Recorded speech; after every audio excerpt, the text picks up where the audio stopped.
So Djokovic here. First thing, I just want you to notice the ready position. And then this is really important, how he's doing what we call the unit turn. If you notice his racket and his shoulders and this outside leg, how he turns, it all happens pretty much together, which kind of prepares his body to hit the ball. Okay. From here, then you see him let go of the racket, and he gets the racket ready to go forward. So we have this first position where we were talking about the unit turn. The racket's still not ready to go forward, and then he takes the racket back. But you can really see how from the unit turn to the racket being ready to start the downward swing, it's a very short path. And then from here, his body's ready. And this is, you'll see it, how you do a great job in this position using your body. And you can see how his racket, and what I'll draw your attention to is, you can see that little line on his shorts. Watch how as he swings forward, you're going to start seeing that line rotate around his leg more, representing him using his hips. Right. Contact in front, very good. You can see how his shoulders are turned, his hips are turned. And where I want you to really focus on here is how he finishes the swing of the racket. So he's making contact. The racket is allowed to continue all the way around. And you're going to see this commonality with the range of how he can rotate all the way around and this elbow position. So let's look at Roger. And again, same commonalities. You're going to see unit turn. You can really see how quick he gets to that unit turn, just like Djokovic. He's in this position. It's a little different because the ball is coming, it looks like, at his body, and he's moving this direction. Right. So you can really see how, more tucked in. yeah, he's moving his body towards the crowd here to get around it a little bit more. You can really tell from the feet how he's positioning. Right. But we're still in the unit turn, and you still have, from this unit turn, to get his racket back, very small, and then now it starts that downward swing. In that unit turn, you can see how his shoulders are turned, just like Djokovic, and he's getting the racket into his pulling position, which is here. Nice thing again, you can see, I think he has a line on his shorts, but you can see the Nike sign, or the Nike logo on his shirt, and watch how that kind of disappears as he's rotating. His contact is further in front than Djokovic, but where I want you to really pay attention, how his racket's allowed to go through, and you can really see how it continues going through, and you see that same execution point with the elbow. His body's still rotating. Okay? Does that make sense? Yeah. Okay. So let's look at your forehand. Okay? Good ready position. So you can see how already a little bit you're starting to move, representing the ball's probably been hit, but we're still kind of stuck in the ready position. So you're already moving to a ball, but you can see where your racket is. Right. And then just now, we're kind of starting what would be a unit turn. So we've already went. Oh, wow. Yeah. So you can really see the difference of how much time's went by. And now you're getting to the unit turn position. And then, like we saw, from your unit turn to you getting your racket back to the downward swing position, you can see a little bit more of the distance that you're creating. So from here to here, it's a lot bigger. And now the ball's coming. You do a great job, again, kind of representing with the Nike sign. This is where you do a great job here. Yeah, that's an awesome position. I mean, we really spend so much time just working on this position, and just to see that, you doing that, that's a huge component to having a great forehand. What I want you to notice, though, is, okay, you're making contact in front. This is great contact. Watch what happens. Oh, wow. So after seeing those two forehands, you can really see seeing those two forehands, you can really see a couple things. There's a lot of tension in your arm, where you saw most of the tension for their forehands were gone. In this phase of hitting, it's about relaxing and letting your racket decelerate, compared to it's almost you're hanging on trying to do something to the ball. And I want to show you the next one. So same thing here. So you're already moving to the ball, moving to the ball, moving to the ball, but we're still in with the racket in that first position. And you can really see how Federer, Djokovic, the moment as he was moving out of the way, his racket, yeah. Okay, and then you're getting to that unit turn position. Again, I want you to just recognize from the unit turn position how much more your racket has to go to get back to here. This is a great position. The way you're using your body, your legs here, you're coiled. This is really, really good. It looks really athletic too. You're coming off the ground. You're using your body really well. Again, this is a really strong position.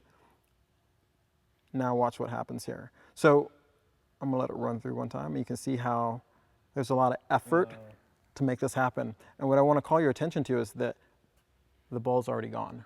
So anything you've done to the ball, the swing path that you've used to create the spin, the power, whatever you've done, it's already applied to the ball.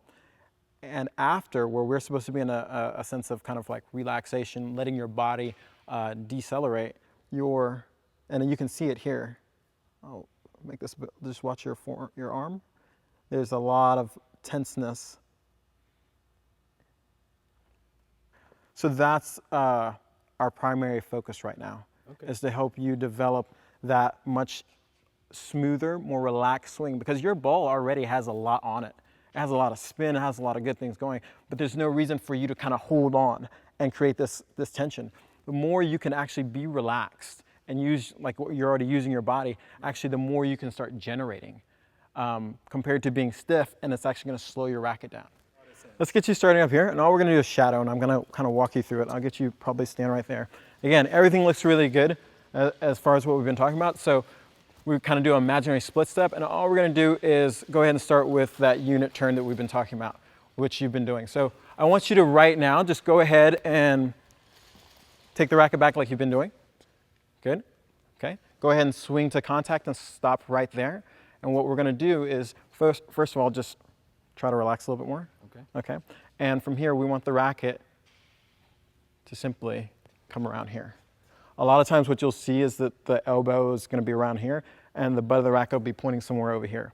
So meaning that unit turn, racket drop, contact, letting the racket come all the way around here. Okay, so go ahead and do that really slow.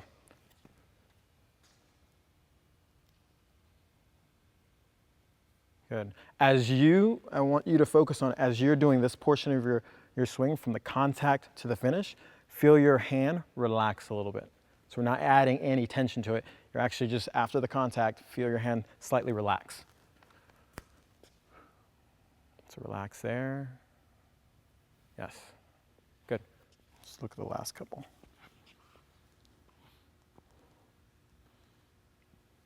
Good with the unit turn.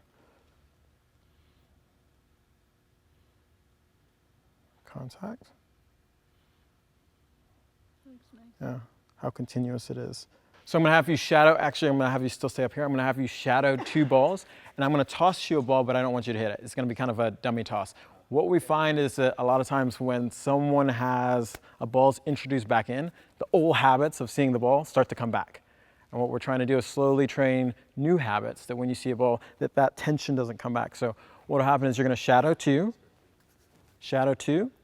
and I'll toss the ball away from you, and I want you to pretend like you're trying to hit it, and let the ball bounce, and then continue. Good. Remember relaxing. Ready? And good. Keep that nice relaxed feeling. Go ahead and bump that out of the way. That nice relaxed feeling at the end. So we want to make sure, even though we're finishing, we don't want to finish with tension. Finish nice and relaxed. Okay, 2 more shadows. So we'll just repeat this sequence over and over again. Good, good. Great position. Good. Okay, good. And what we want is that our shadows start to match our normal swings. Good.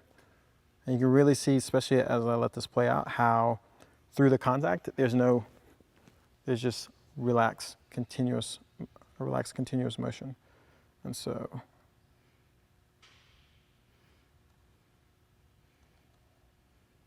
better. Can you just say one thing? I've seen this in your YouTube videos with the other students where you ask them to finish above the shoulder. And I practice that, and I thought I do it when I actually play. But no, not the same as you actually watching you guys point it out. Yeah, it's Not the same. And that's why we stress so much about how important video is. Right. Because so many things you think are happening until you actually have like an objective kind of way of looking at it and saying, okay, am I doing this? Right. Your mind can always trick you. Yeah. I've had the same thing happen. I worked on my serve for the longest time, and I didn't realize, I took a video of my serve. I didn't realize when I was serving, I was curtsying instead of having my legs together. But in my mind, I had this image of like, Roger Federer, but it wasn't Roger Federer. Okay, so we are going to progress, and I'm going to have you shadow 2, and then I'm going to have you hit 1. Okay. When you do hit 1, I want you to not focus on where the ball's going to go. We're not trying to hit the ball hard. We're just really trying to maintain the process of the swing. So the result, completely disconnect from that and focus on the process of the swing. 2 shadows. Try to maintain for right now that same smoothness in the swing speed of your shadow throughout the actual normal hit. Okay, good. 2 shadows. Good. Good. Good, good, good. Feel your body taking the racket around versus your arm making it come around.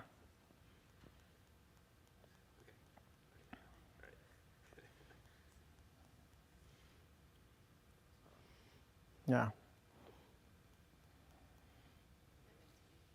Those are much smoother. Yeah. Yeah. And that's the sensation you want, again, as we continue, is that because of you're doing all the good stuff that you're using your body is going to help just pull the arm around, not that you have to do something extra with the arm. Oh. Wow. Yeah. No wonder my elbow hurts.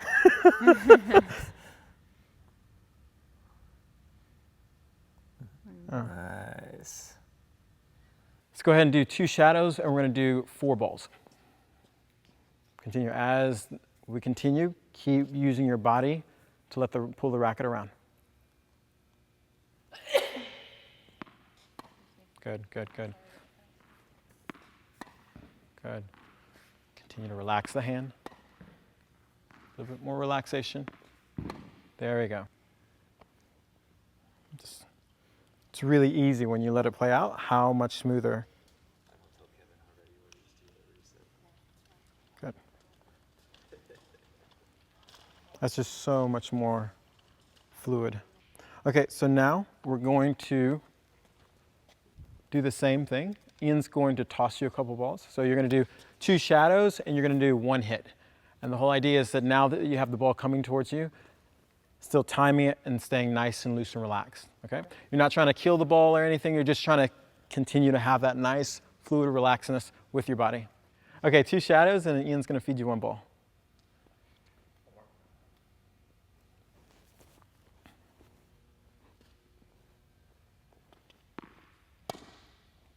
It's good. 2 shadows.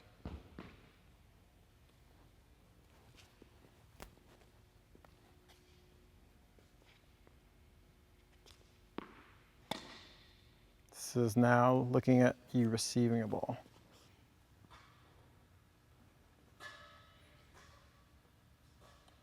Oh. It's good. You will feel a little bit more tension because now, especially I think in the beginning, we went from me feeding, kind of hand feeding a ball that has no kind of real energy on it. Now you're receiving a ball that has a little bit more.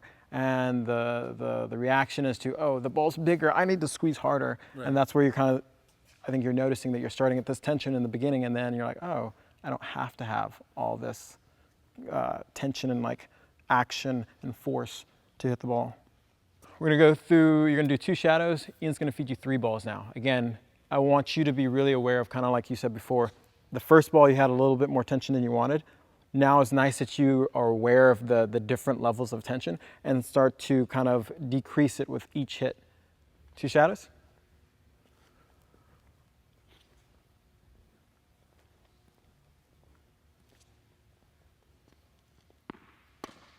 Nice, nice. Nice. Nice. Yeah, these look really good.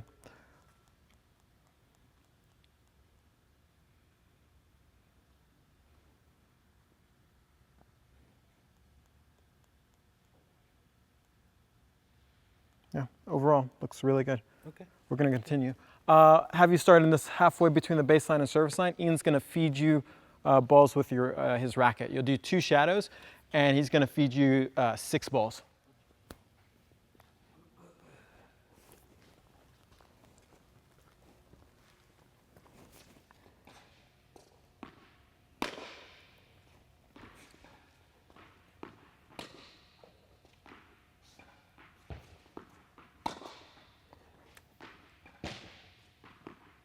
Try to keep a nice, slow and smooth tempo.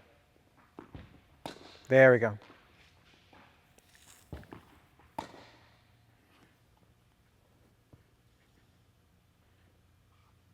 Yeah.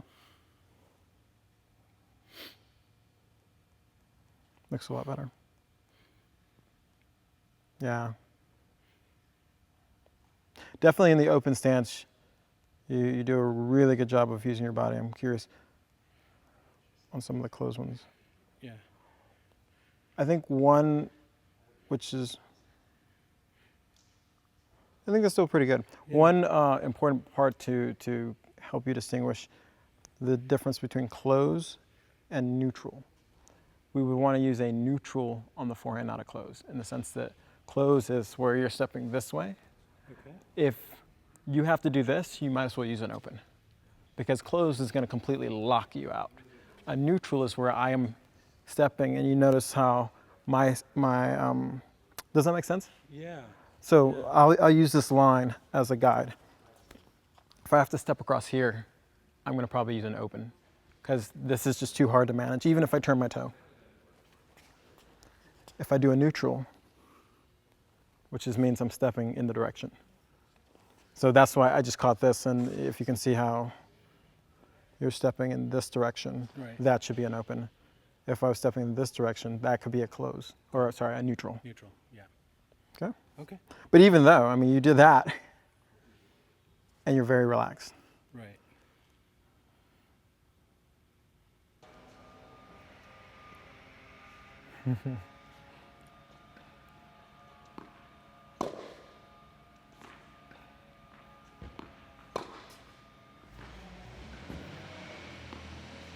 Nice, Rahul. Very nice. Nice. Nice. Now he's just showing off. Yeah, I know. It looks really good. Yeah. Yeah. That's so good. I'm going to jump back to the first set. We took 2 different videos because you started alternating between the stances after you got the neutral stance down. End of this one.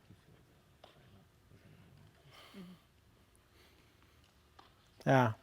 It's very different, yeah. Now the hips starting to come around and release. Yeah. Yeah, that's continuous movement from the hip. And so you're not getting stuck in the position we were talking about before, where your hip will get stuck, and then Yeah. we're trying to get into the habit of just having that nice, smooth, relaxed tempo and maintain that type of rally. Okay?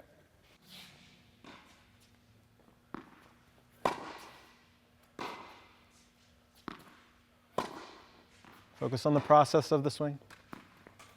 Nice. Nice. This is awesome. Look at how smooth with the low ball.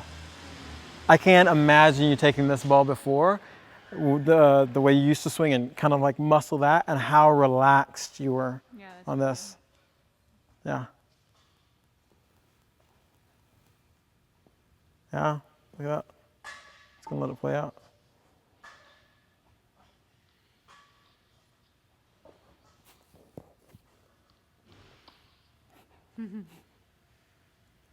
So just again, this is, so I mean, kind of like to what we're talking to, or speaking to. Look at how much tension you're bringing to your Yeah. swing. Also how the use of your body there. Yeah, you can see it. Yeah, it's just so much tension. So tight. Like even in your face, Yeah. you're like, ugh. And now, I mean, yeah, look at the difference in your reaction in your face making contact. There is no, Yeah, so true. yeah, versus, It's like you're Yeah. holding Yeah. your breath Yeah. and like Yeah. clenching down. so to the level of efficiency, I mean, you can just see your body's reacting like, oh, this is easy now. It's really good. Really good job. Really good job. Thank you.